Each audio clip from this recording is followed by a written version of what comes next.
Ito na ang Realme GT Neo 6 SE aka Realme GT 6T.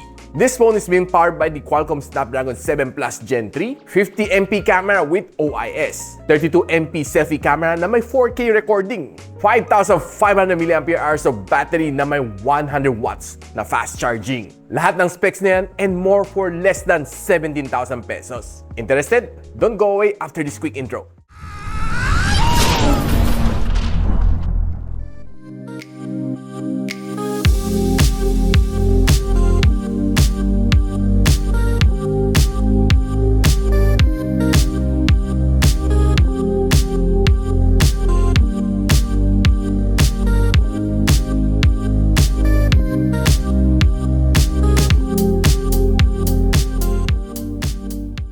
Now guys, itong Realme GT Neo 6 SE na China ROM variant na may 8GB of RAM and 256GB of storage is currently priced at 16,999.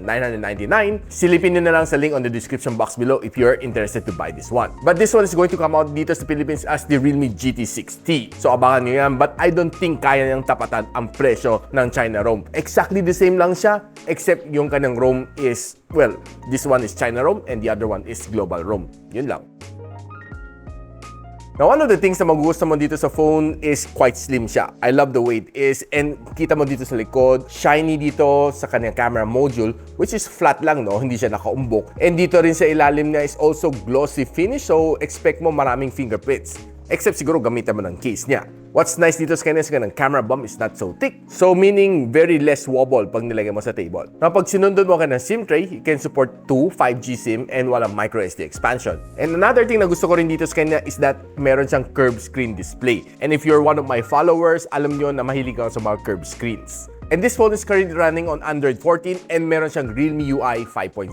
And nung naglalaro ako nito phone nito, sinide by side ko with the OnePlus Ace 3V. And alam naman natin, this one is being inspired by the Color OS, but yung kanyang interface is exactly almost the same sa Color OS. Ako siguro as a consumer, I would prefer na medyo may kunting differentiation ang UI neto from the Color OS. Kaya medyo baguhin niya kunti yung theme niya, ayusin niya kunti to its own distinct na style. It will make this one stand out kahit inspired siya by Color OS. But napansin ko, there's not much effort. This could have been called the Color OS na lang sana.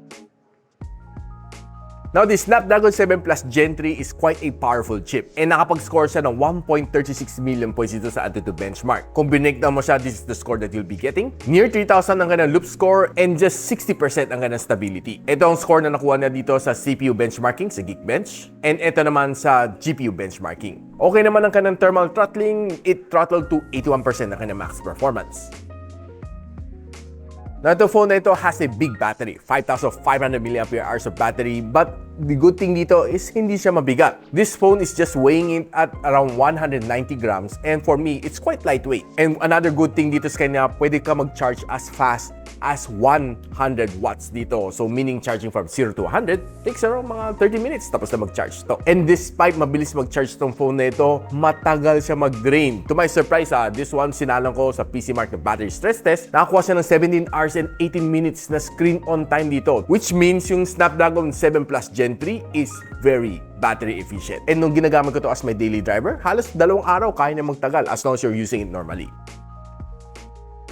Now, pag-usapan natin ang kanyang display. This has a 6.78-inch na LTPO na AMOLED display. Madalang ka makakita ng mga phone at this price point na may LTPO, meaning kaya na mag-calibrate ang kanyang refresh rate from 1 to 120 on its own, saving you a lot of battery. Meron siyang 120Hz of screen refresh rate and ito, another surprise, up to 6,000 nits ang kanyang max brightness, which magagamit mo lang siya when you watch HDR na movies. Wala akong nakitang data online kung ano front glass protection niya, but ang frames niya is plastic and ang likod niya is plastic. Na kung mahilig ka naman sa socials dito, I'm pretty sure na ma-enjoy mo siya dahil on every single swipe dito sa kanya, fast and very responsive ang screen ko dito. And sobrang naman ako nag-enjoy dito when I'm watching mga videos dito, mga reels, swiping up sa mga tweets. It's pretty good. And kung mahilig ka mag-binge watch sa mga smartphones, this one has a level 1 na Wi-Fi security level.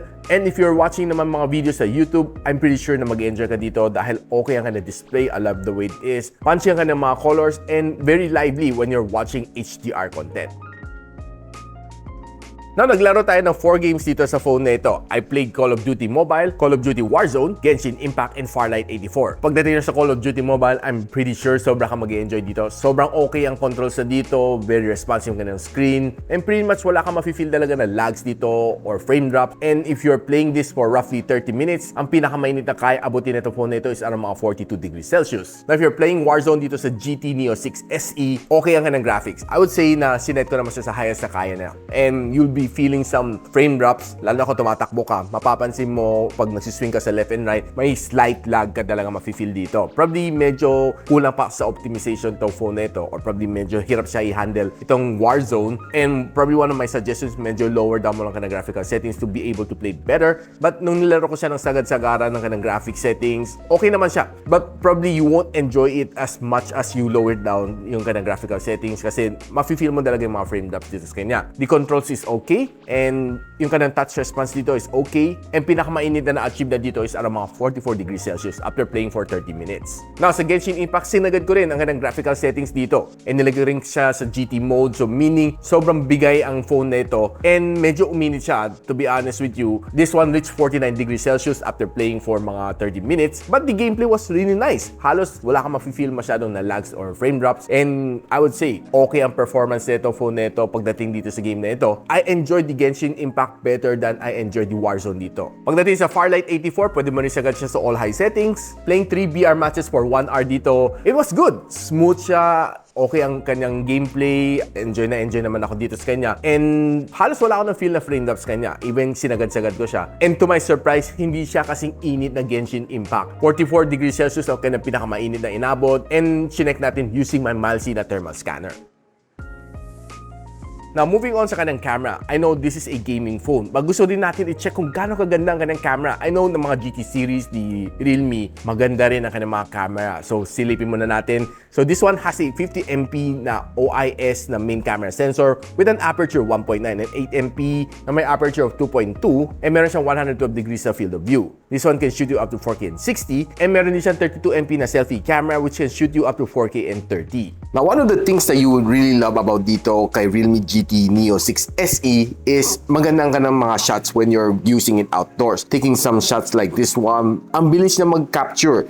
And to be honest with you, I love the way na mag-focus ng camera niya. Very fast, very sharp, and just the way it is. Now, taking some building shot, this is a ultra-wide shot. Ito naman, this is a normal shot. And this is a 2x zoom shot. Now, you'll see some difference between yung kanang colors is that pagdating naman dito sa ultra-wide shot, makita mo medyo mas bluish yung building. Pag dito, medyo lighter blue na siya. And pag dito, medyo grayish na siya. So, medyo hindi masyado pareho ang kanyang color science across yung kanyang mga zoom lens. But I'll see some quick snaps dito. I was really impressed. No? Ang ganda ng mga snaps niya dito sa mga bulaklak. Just very casual shots lang mga to. And it was really able to give me some really green. Hindi siya sobrang saturated na green na mapapansin mo sobrang OA. But this one's just good enough to post sa Instagram, to post sa Facebook, or pag malaki mo sa Twitter, okay naman mga shots na ito. And taking some bokeh shot like this, I would say na hindi ganun kaganda ang kanyang bokeh, but just right enough na yung kanyang background blur. I love a little bit more blurry